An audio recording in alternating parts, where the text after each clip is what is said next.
Champion, कैसे हैं आप सब। हम लोग बात करते हैं अभी जो भी अपकमिंग एग्जामिनेशन है उसमें बीपीएससी भी है, टीआरई भी है और भी बहुत सारे एग्जामिनेशन आप देने जा रहे हो।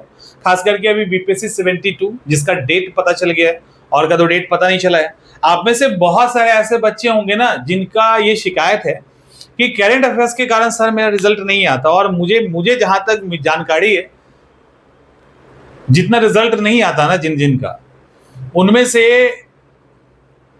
50% से अधिक बच्चे एक तरफा करंट अफेयर्स के पीछे पड़ जाते हैं कि सर करंट अफेयर्स के कारण रिजल्ट नहीं आया। अगर करंट अफेयर्स का क्वेश्चन सही हो जाता ना तो रिजल्ट आ जाता। जबकि करंट अफेयर्स के लिए आपने बहुत सारा मैगजीन फॉलो किया, कहीं कोचिंग भी किए होंगे, नोट्स भी फॉलो किया होगा, जो करना है सब आपने किया होगा, नहीं हुआ कुछ, राइट। देखो, इसको समझने की जरूरत है कि करंट अफेयर्स में क्वेश्चन गलत कैसे हो जाता है। आप देखिए कि कोई भी सब्जेक्ट उठा लो, हिस्ट्री, पॉलिटी, ज्योग्राफी, इसमें गलती होती है कि नहीं? एग्जामिनेशन हॉल में गलती हो रहा है कि नहीं? कब से पढ़ते आ रहे हो? 5 साल, 8 साल, 10 साल पढ़ते आ रहे हो। वही किताब, वही फैक्ट्स, वही नोट्स, वही पैटर्न भी वही ऑलमोस्ट। ऐसा थोड़ी कि पैटर्न 5 साल से फॉलो हो रहा है तब गलतियां नहीं हो रही है। कभी चेंज हो गया वो छोड़ दो, जब फॉलो हो रहा है तो गलती नहीं हो रही, ऐसा तो होता नहीं है। गलतियां तो होती है वहां पे। तो क्या इसमें गलती नहीं हो रही है? जिसको हम 10-10 साल से पढ़ रहे हैं, 8-8 साल से पढ़ रहे हैं, वहां गलती कर रहे हैं, वो शिकायत नहीं आता दिमाग में। वो नहीं बोलते हम कि सर हिस्ट्री में भी गलती हो गई, ज्योग्राफी में भी हो गया। किस में गलती हुआ? करंट अफेयर्स में। इसका तो अभी मैंने कई बार इसके बारे में बताया भी है, कभी और डिटेल में चर्चा करेंगे फिर से, क्योंकि नए बच्चे आ रहे हैं। करंट अफेयर्स का जो हम तरीका आपको बता रहे हैं अभी, अगर इसको फॉलो कर लिया तो 2-3 चीजें। पहला, करंट अफेयर्स के क्वेश्चन गलत नहीं होंगे, और एक्यूरेसी की बात करें तो 90 to 95% क्वेश्चन आप सही बनाएंगे। पहला। दूसरा, आपको करंट अफेयर्स का क्या जो डर है ना, वो डर आपका भाग जाए। करंट अफेयर्स में आप मास्टर हो जाओ। तीसरा, करंट अफेयर्स में लगने वाला समय और करंट अफेयर्स के कारण आपका जो स्ट्रेस लेवल होता है एग्जामिनेशन के टाइम में, जिसके कारण और सब्जेक्ट की तैयारी में असर पड़ता है, समाप्त हो जाएगा। ठीक है, ये तीनों चीजें समाप्त हो जाएंगी और करंट बहुत ही सिस्टमैटिक तरीके से आप तैयार कर लोगे। लेकिन एक बार फॉलो करके देख लेना, जिसने किया है, करंट का रोना खत्म हो गया है और करंट का सवाल उनका गलत नहीं होता है। ठीक। पहला काम करंट अफेयर्स के लिए, पहला, नियम से डेली 30 मिनट, बस इतना ही, 30 मिनट देना है। 1 मिनट आगे नहीं और 1 मिनट पीछे नहीं। 30 मिनट पे कहानी खत्म। कुछ नहीं करना है, 30 मिनट पे कहानी खत्म। इस 30 मिनट में आपकी मर्जी, आप वीडियो लेक्चर देखिए, आप नोट्स पढ़िए, या आपको जो करना है आप एमसीक्यू बनाइए, क्यूज बनाइए, जो बनाना है। 30 मिनट से अधिक आपको नहीं देना है। मेरी सलाह मानो तो ना वीडियो देखो, ना एमसीक्यू बनाओ, सिर्फ नहीं एमसीक्यू बनाना है, नोट्स करो और एमसीक्यू बनाओ। इससे ज्यादा की आपको जरूरत नहीं है। ठीक है, कोई वीडियो लेक्चर की जरूरत नहीं है। एक अच्छा नोट्स होना चाहिए, और इसमें मैगजीन भी चलेगा। ठीक है, मैगजीन भी चलेगा और एमसीक्यू, ये सफिशिएंट आपके करंट अफेयर्स को ठीक करने के लिए। जब आप वीडियो लेक्चर किसी का भी देखते हो, हमारा देखते हो या किसी का भी देखते हो, तो वो टाइम टेकिंग प्रोसेस होता है। और ईमानदारी से बताइए, और यहां हम आपके समय को बर्बाद नहीं चाहते कि आप समय को बर्बाद करो। वीडियो लेक्चर जब आप देखते हैं ना, तो उसका आउटपुट बहुत कम होता है। आपको फिर नोट्स पे उतरना ही है और पीएमसीक्यू करना है। और कमाल की बात यह है कि जिस करंट अफेयर्स को पढ़ने के लिए आप लोग पागल हो रहे हो, ये करंट अफेयर्स आपका साथ उसी एग्जाम तक देता है, उसके बाद नहीं देता। या वो करंट अफेयर्स का साथ एक साल के अंदर होने वाले एग्जामिनेशन के साथ होता है, अदरवाइज नहीं होता है। यही होता है ना, ये एक ही साल तक साथ देगा बस। अब इस एक साल के साथ देने के लिए हम ऐसा क्यों करें कि वो बहुत ज्यादा लेंदी हो जाए, और ऐसा तो नहीं आगे काम आना है। ये बात हम क्लास के हिस्ट्री, ज्योग्राफी, पॉलिटी के लिए नहीं कहेंगे, उसके लिए तो वीडियोस भी देखने हैं, प्रॉपर कई बार देखने हैं, सब करना है।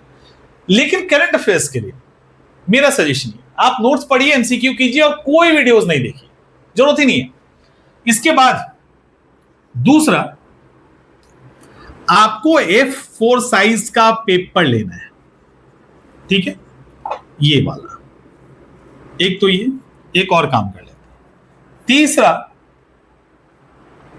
एक कॉपी लीजिए, ठीक है, F4 साइज को भी रोकते हैं, एक कॉपी लीजिए। कॉपी में आपको करना क्या है, आप जब नोट्स और मैगजीन फॉलो करते हैं तो एक ही नोट्स तो फॉलो करोगे नहीं और एक ही मैगजीन फॉलो करोगे, ठीक है। कौन सा मैगजीन है वो भी बात करते हैं। देखो, इसमें क्या करो, आप कोशिश करो करने का कि मंथ वाइज या नोट्स या मैगजीन वाइज आपको क्या करना है, यहां टॉपिक लिखने हैं, ठीक है, जैसे national, international, sports, award, etc। अब करना क्या है, कॉपी लेना है आपको, एकदम नया कॉपी लीजिए, उसमें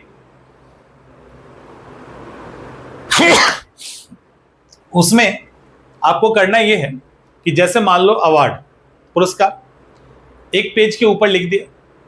अब उसके नीचे जो भी अवार्ड का नाम है, जो मेन अवार्ड होते हैं, वो उसका टाइटल लिखना है, कुछ फैक्ट्स नहीं लिखना है, सिर्फ हेडिंग लिखना है आपको।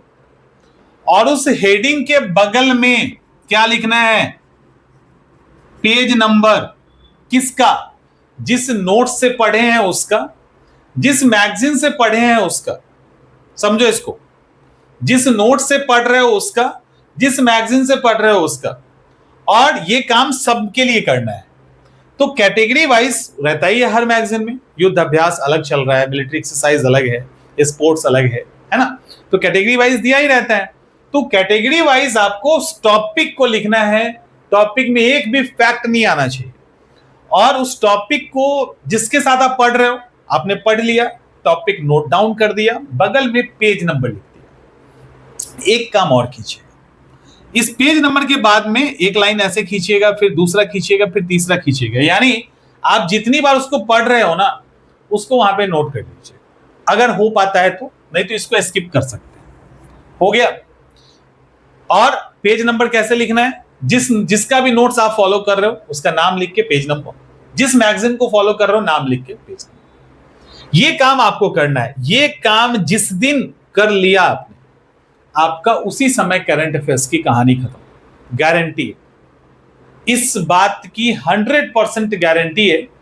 ये वाला काम अगर आपने कर लिया, और जिस भी बच्चे ने किया, एक भी बच्चे का करंट अफेयर्स फेल नहीं करता है, एक का भी फेल नहीं किया है।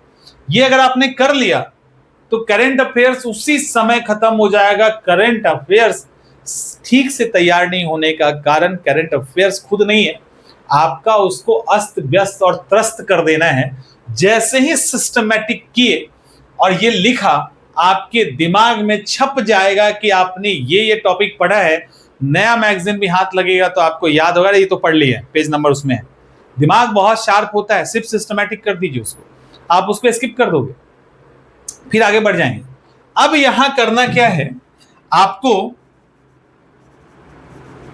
मास्टर नोट्स और मास्टर मैगजीन फॉलो करनी है, ठीक है। कोई एक मैगजीन को आप बेस बना लो, कोई एक नोट्स को आप बेस बना लो। कोई नोट्स नहीं बनाना है करंट अफेयर्स में, कोई नोट्स नहीं बनाना है, प्रीलिम्स के लिए नोट्स नहीं बनाना है, ठीक है, नहीं बनाना है। अब बहुत रिफाइंड मटेरियल आपके पास आ रहा है, कैसे क्या करना है वो हम बताते हैं। और कोई भी मैगजीन उठा लो, वो आपका बेस होगा, राइट, वो हो गया आपका बेस उस पर्टिकुलर एग्जाम के लिए। आप मंथली भी फॉलो कर सकते हो, आप ईयरली भी फॉलो कर सकते हो, जैसे आप फॉलो करना चाहे, वो आपका बेस हो गया। ठीक है, अब करना क्या है, जैसे मान लीजिए एक मैगजीन तो पढ़ना नहीं है, कम से कम 2 मैगजीन पढ़ना है, ध्यान रखना। नोट्स भले एक हो चलेगा, मैगजीन 2 या 3 होना चाहिए, राइट। अब कहोगे 2-3 पढ़ना है, नहीं, एक मैगजीन के अंदर जो चीजें होती है ना, उसका 10% ही आपको कहीं और मिलेगा और 10% कहीं और मिलेगा। हाँ, ये होगा कि जिस टॉपिक को एक मैगजीन ने कवर किया है उसमें से कुछ एक्स्ट्रा कंटेंट यहां दिख जाए, तो क्या उसके लिए उसको पलटेंगे? नहीं, आपने यहां ऑलरेडी पेज नंबर लिख रखा है ना कि ये पर्टिकुलर टॉपिक हम अपने मास्टर मैगजीन से इस पेज में पढ़ चुके हैं। जब वही टॉपिक आप किसी और मैगजीन में पढ़ोगे ना, किसी और मैगजीन में, उसमें कुछ एक्स्ट्रा कंटेंट निकला जो लगता है आपके एग्जाम के पॉइंट ऑफ व्यू से इंपॉर्टेंट है, उस मैगजीन के कॉपी खोलिए, पेज नंबर निकालिए और उसके नीचे उस पर्टिकुलर 1 से 2 पॉइंट को ऐड ऑन कर दीजिए, या कुछ और नया लगता है ऐड ऑन कर दीजिए। कहानी खत्म, कहानी खत्म। ये जो एक्स्ट्रा 10% फैक्ट निकला, अब इसका क्या करें, जो बिल्कुल एक्सक्लूसिव और न्यू है, कॉपी, कुछ नहीं करना, कॉपी। अब मान लो अवार्ड में आपको 5 ऐसे अवार्ड मिल गए जो आपके मास्टर मैगजीन में नहीं है, दूसरे में है, यहां पे पेज नंबर लिख देना है, समझ में आ रहा है, पेज नंबर, मैगजीन का नाम और डाल दे, बस खत्म कहानी। अब जब अवार्ड पढ़ोगे तो आपने जितना पढ़ना था पढ़ लिया, जो ये नहीं मिल रहा है तो याद आ जाए, आपको पता चलेगा, अच्छा उस मैगजीन में 10 यहां से पढ़ लिए, कहानी खत्म। इतना ही तो करना है, इतना ही करना है। तो आप क्या होगा, आपका एक ही जो बेस है वही मजबूत होगा, उसी में अपने हिसाब से फैक्ट्स आपने ऐड ऑन कर दिया। 10 एक्स्ट्रा निकला, उसको आप यहां पे रखे ही हैं, उसको यहां से पढ़ लिया। 10 और इधर से एक्स्ट्रा निकला, आपने पढ़ लिया, कहानी खत्म। बार बार मैगजीन पलटने की जरूरत नहीं है, और करंट अफेयर्स में कभी ये मैगजीन पढ़ रहे हैं, कभी वो पढ़ रहे हैं, कभी ऐसा करने की जरूरत ही नहीं है। आपको खरीदना है 2 से 3 अलग अलग मैगजीन, लेकिन एक्स्ट्रा कंटेंट जो है वही यहां से पढ़ना है, बाकी के लिए हम यहां पे हैं। और इसमें इसमें एक्स्ट्रा कुछ है, जिस पर्टिकुलर टॉपिक को यहां कवर किया गया है, तो उस एक्स्ट्रा पॉइंट को हम यहां ऐड ऑन करेंगे, उसको यहां नहीं पढ़ेंगे, यहां सिर्फ उसी पॉइंट को पढ़ेंगे जो बिल्कुल नया है और फ्रेश है। ठीक है, ऐसे आपको करना है। अगर आपने ये काम कर लिया, करंट अफेयर्स का क्वेश्चन छूटेगा ही नहीं और आपका डर हमेशा के लिए गायब हो जाएगा। और इस करंट अफेयर्स के डर ने आपके सब्जेक्ट की तैयारी को भी हैम्पर किया है, लिटरली सब्जेक्ट की तैयारी को बहुत नुकसान पहुंचाया है। अब लास्ट आता है F4 साइज। जब करंट अफेयर्स की चीजों को आप याद करोगे ना, तो बहुत सारी चीजें याद नहीं होंगी, लाइक पर्सनैलिटी है, कोई डेट है, कोई ऐसा टैगलाइन आदि आदि। जो याद नहीं होता सिर्फ वही उसको इसमें लिखिए और दीवार पे चिपका दीजिए, आते जाते देखते रहिए। जब आपको लगेगा कि point A, B, C and D में B आपको याद हो गया, उसको मिटा दो ऐसे कि वो दिखे ही नहीं। फिर आपको लगेगा अच्छा B भी याद हो गया, मिटा दो ऐसे कि दिखे नहीं। और जब लगभग समाप्त होने को हो, एक और F4 साइज बनाइए, फिर यही काम कीजिए। अगर ये काम आप करते हो तो आपका करंट अफेयर्स कहीं नहीं गया। और F4 साइज का जो ये तरीका हमने आपको बताया है, ये अगर सब्जेक्ट में भी अप्लाई करते हो तो जो सिली मिस्टेक हो रहा है, जो याद नहीं हो रहा है आपको, समस्या जो हो रही है आपको, वो सारी समस्या F4 साइज आपको दूर कर देगा, इस बात की गारंटी है।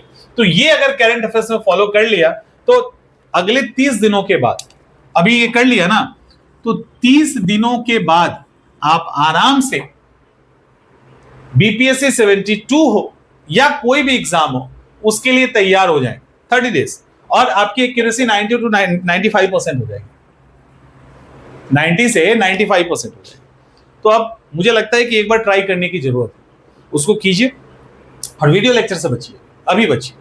ठीक है, जब टाइम रहता तो देखिए, मतलब बहुत टाइम है अभी तो देख लेंगे, नहीं है तो उसको फिर वीडियो लेक्चर की जरूरत नहीं है, आपको नोट्स, एमसीक्यू, दैट्स इट, इतना ही। क्लियर? मिलते हैं नेक्स्ट सेशन में।